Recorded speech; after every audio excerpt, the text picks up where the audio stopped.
this season have we talked about this period of 20 minutes where Castleford have just dismantled the side and run roughshot over them, and then that's been all she wrote. Like Rob said, ever since the Warrington game, that last 20 minutes of the first half against Warrington was, we all thought, sort of Cass at perfect rugby. Well, they've repeated that in almost every game they've played this year for a spell. Absolutely. I mean, in terms of Wakefield, I feel like the hooker issue was a huge one. Bright pointed to it. They just never had any sort of real direction. When Williams came in, the play speeded up a little bit, but they lost a bit in defence, and they also were probably chasing things too much at that stage. So I don't necessarily think the balls were getting in the right places because some of them were rushed. Young Max Jowett had the error on him. That was a very tough one. He bounced back and scored a try, so every credit to him for that. But seemed a strange team selection when Grix was clearly fit. But we all like Max Jowett, so nice to see him getting game time. So I'm not sure Wakefield did themselves too many favours with a couple of those decisions or circumstances in the team as well, with Calwood being out injured. But that was the thing. Calwood was injured to them the week before when they dismantled Leeds, wasn't he? So it was always going to be a big miss. But outside of those few things, Wakefield was still really good in the first half, and I thought they were almost the equal of their opponent, and it just wasn't to be. I mean, some of the players now that are getting more fitness back into the lives. I mean, Junior Moore's made his return. Andy Lynch played for the first time in a couple of weeks. Oliver Holmes is now bedded back into the side. Nathan Massey had his spell out and is really playing well at the moment, probably as good as you've seen him. And obviously Greg Eden's back in. Michael Shenton missed a week. You look at that cast side and you think maybe you'd throw out Foster and slip in someone else on the bench, maybe a Matt Cook or someone like that, and you're talking that's your grand final side when they get there. You would think so. Wouldn't it be interesting if Wakefield make the top four still, because they obviously still occupy fourth spot. So we could see these two sides play again in the same venue, which would make for an interesting second go round of this fixture. What did the stats tell us then? Cass had good efficiency wins with 1.1 metres per carry better gain and 1.8% better team tackle success. They also won the positive-negative differential by plus 17. 185 more metres and 3 clean breaks more wouldn't always make you think a 5-score win, which is what happened, but the overall stats do show that Cass were the better side. There you go. So individually then, lots of standouts for both teams perhaps? Yeah, well, Jake Webster, 4 tries, only the 4 tries. Just the 4. 6 tackles, 101 metres, 3 clean breaks. Mike McMeekan, 1 try, 1 try assist, 5 tackles, 150 metres, 3 successful offloads. What I love about Mike McMeekan is the good stuff close to the line, but also he'll do them like carries that are important off the back of kicks. The kick return carries. It gives you easy meters, of course, to an extent, but he always makes great contact. He always makes great contact. I'd love to know his yards after contact stat. That'd be after contact. That'd be a good one to know. Ben Roberts, 3 try assists, 115 metres. So obviously that right edge was golden this time around. Zach Hardaker, 2 tries and 1 try assist. Adam Milner, 105 metres. There you go. So for Wakefield then, Mason Caton Brown, whilst he had a difficult evening at times, he still managed to come away with a try and 103 metres. Ben Jones-Bishop out on the right wing with a try, 104 metres, 2 clean breaks. David Fafita, 106 metres. Matty Ashurst, 42 tackles, 11 marker tackles. Congratulations to you. That's a good shift, Matty Ashurst. Right, to Friday night then, and Hull FC got their cup final preparations off to the best possible start by playing psychological warfare with Wigan and lulling him into a false sense of security on the back of an 18 points to 46 defeat at the hands of the Huddersfield Giants in front of 10,535, refereed by Scott Michalauskas, coming over here and reffing our games. We start with Mark Wilco. A sad story from Mark, but an amusing one all the same. Okay. A fantastic 17-man performance in a game that no Giants fan would want to miss. Oh no. I can say that with some confidence as my car broke down halfway up the M62 and I followed the game on Twitter from Pontefract Services. Still, not my worst experience as a Giants fan this year. Christ alive, I hope you got a warm meal before you left Pontefract, mate. Christ. Rich Langley got in touch and said, not good enough and we need a long look at preparation for our next game. Here's hoping it's a blip and that the dynasty gets to start properly. AK Steel 69 says, Mr. Hyde is back and causing havoc. Let's hope that Dr. Jekyll and Radford can put the little fucker back in his box before the weekend. As a spectator, the match really felt like a pre-season friendly, and it seemed that the players felt the same. Showing less urgency than John Keir on his way to the Barbers, Hull were poor in every facet of the game, and Huddersfield deserved the win. And the winning margin. Young Joshua Scotter got in touch, and Joshua McKenzie, in fact, got in touch and said we played rubbish sometimes, but there were just Gareth Ellis was better than everyone, but Joshua Griffin was good too. Joshua Griffin. There you go, Joshua Griffin. I believe the Joshua that wrote this had a strong performance for his side at the weekend and has been likened to a strong offloading forward. I think he's been likened more to man of the people than Gelling, that was it. I was trying to remember who we were talking powerful, about. Running, offloading. Well, listen, you need someone for the social side of things. You definitely do. You need someone to keep morale up absolutely, in the group. Absolutely. And bravo, Josh. The kid is working hard at his tackling. He's been inspired by the Super League pod gear, sponsored gear that'll be on its way on his back soon enough. Yeah. And can't wait for a picture of that. Courtesy of the fans of the show. That's it. And so the only way is forwards for Joshua and the Mighton side. That's fantastic news. Okay, who was next? His mum, Sarah McKenzie. She said, clever play by Radford, giving nothing away to Wayne about tactics for next week. I hope that's the case anyway. Yeah, you're going to have to think... I think everybody associated with Hull FC is going to hope that's the case, because it's very, very difficult to put a positive spin on this performance the week before a Challenge Cup final. Abject at times. I know Huddersfield have mathematically got something to play for, but you would think that the players who were looking to... we talked about this last week. Players that are looking to earn themselves a jersey for the Challenge Cup final, and players who are looking to keep their position in the starting 17 for Hull FC should have been bang up for this one, and it just seems like it wasn't the case. Well, you've got to say they did the whole squad rotation situation again. I mean, Albert Kelly was rested, but then made the dangerous decision to rock up to Craven Park on... He's a brave man, isn't he? On Sunday, so I'm not sure why they bothered resting him.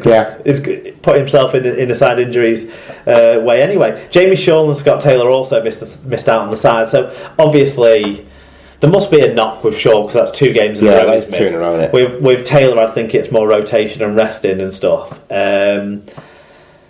Seacombe did a shorter shift off the bench. Yeah. I think they obviously weren't playing the best side, but it still says a lot when you get absolutely butchered in your own backyard like that. Look, there's portions of this side that are going to have expected to be taking the field. Farouk was going to take the field at Wembley, you would expect. So Talanoa, Tumabavi, Sneyd, Houghton's going to be on the field. Watts will start definitely. I would be surprised if any less than 2 out of the 3 of Minicello, Turgid and Ellis didn't start the game as well. So there's a big portion of his starting 17 in that starting 17 there, and he didn't deliver. And meanwhile, they were playing a Giants side who really did execute well in the game, all across the field. 40-odd points shows you that. And it was pretty much the same Giants side that couldn't attack against the Wigan Warriors the week before. Now I know conditions will have been slightly better, but to have the turnaround from the points they scored to that second half blowout, absolutely butchered him in the second half, really. And you had some players for Huddersfield, by all accounts, appears to have had the best game in the first team. Young Tyler Dickinson off the bench. Because I don't necessarily think he's made a big strides this year, but he obviously has in this game.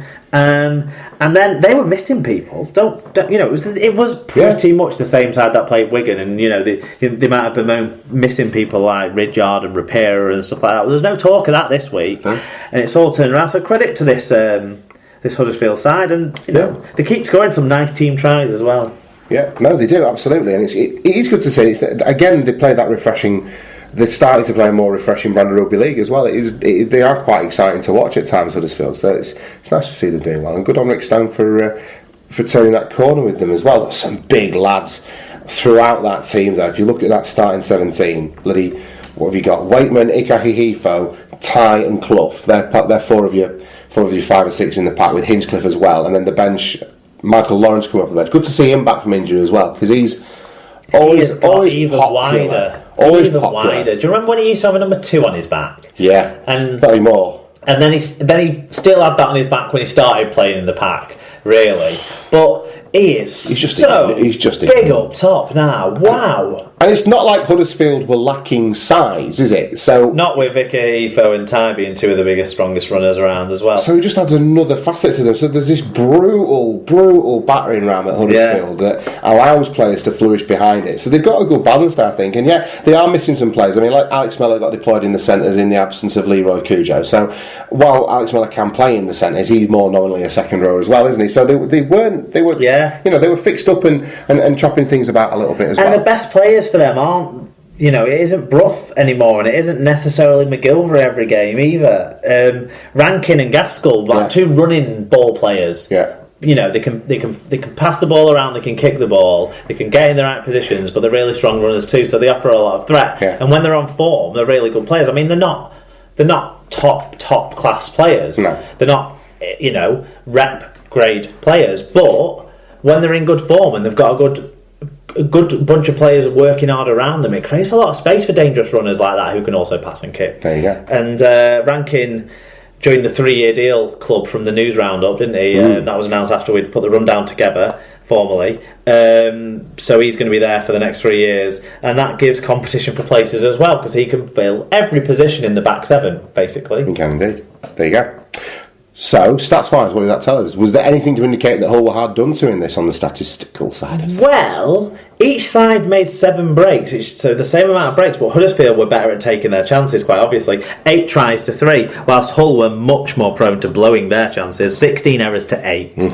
Hull also had marginally better average gain and team tackle success, but lost out, -11 on the positive negative differential. Huddersfield were able to have much more possession and made 480 more metres than the home side. Very good. Individually then, who stood out for us? Yeah, plenty for the Giants on a big scoreline, you'd expect that. Lee Gaskell, 3 tries and 1 try assist. Darnell McIntosh was the winger that shone most, maybe. 2 tries, 145 metres, 2 clean breaks. Tyler Dickinson off the bench with a try and 128 metres. Jerry McGilvery, 182. And Akuma Tai, 152 metres. Anybody do anything for Hull? Only a couple tick the boxes we look for. Josh Griffin, who was mentioned by Josh Mackenzie, and his try was one of the bright spots of the game, and certainly the brightest spot for the Black and Whites. He had a try and 142 metres. Danny Houghton, 2 try assists and 40 tackles, which is a low number for tackle 52. Yeah, saving himself for next weekend, you would hope, like a few others. Okay. I don't know. Pardon? I don't hope. No, you don't know. I don't know. I don't know who I want to win. Okay. Mostly because, the Yorkshire part of me wants Hull to win, but the enjoy my drive home side of me wants you to win. Okay, speaking of the Yorkshire side of me, down at Headingley at the same time, I'm led to believe something important was going on with the stadium, but it wasn't to distract from the fair on the field, as Leeds overcame St Helens 16 points to 14 in front of 16,326, refereed by Benjamin Thaler. Ollie Smith says, quality was poor in my opinion with numerous handling errors, but some good defending in places. Made it a tight, entertaining finish. How cringe-worthy was that send-off? Hope that bloody band goes with it. Hashtag Timpot only had a good atmosphere in there 10 years ago with Cass for the championship final. Winky, sticky out, tonguey. Oh, you provocative young man, Oliver. Right, Dr. Bob Phillips says, well, the first half was a lesson in middle table dullness, but the second half saw the beauty of Ryan, the urgency of Cuthbo, the crap kicking of Watkins, and the audacious tackles of Ward see us through. Last 5 minutes, though, more stressful than a water berth at home. That does sound stressful. Colin Render said, random meet-up with SLP listener, enjoyable posting on Instagram. Yeah, he was all over that, weren't he? Videos, pictures, the whole caboodle. Did a great job. Set the bar high for anyone else. Tight tent win for Leeds. South Stand rocking all night long. Legends presented on the pitch. If Carlsberg did rugby matches, probably one of the best nights at Headingley for quite some time for me. I'm glad he enjoyed the atmosphere. Yeah. I can't say that the game fits that. Okay, Tyler Castleford says, bit of a grind to watch, but it's results rather than performances that matter at this stage, and that win gives the Rhinos a little breathing space in second place. Saints are not far off after 2 narrow defeats, but this will only give encouragement to Trinity and others as the scramble for the top 4 places gets mucky. It is mucky, innit? St David said, decent first half from Saints, but didn't get enough points to show for being the better side. Got jack shit on the 50-50s in the second half, some in brackets, some shocking calls in all Leeds points, close brackets. Yeah, Red VTV agrees with that. And compounded shocking that they would. Even worse, rugby. Dreadful ball handling and aimless kicking. Roby and wingers were excellent. Smith, Percival and back rowers awful. Ho-hum, bring on the pies. Rich Wilkinson says, now then, lads, it was, excuse me,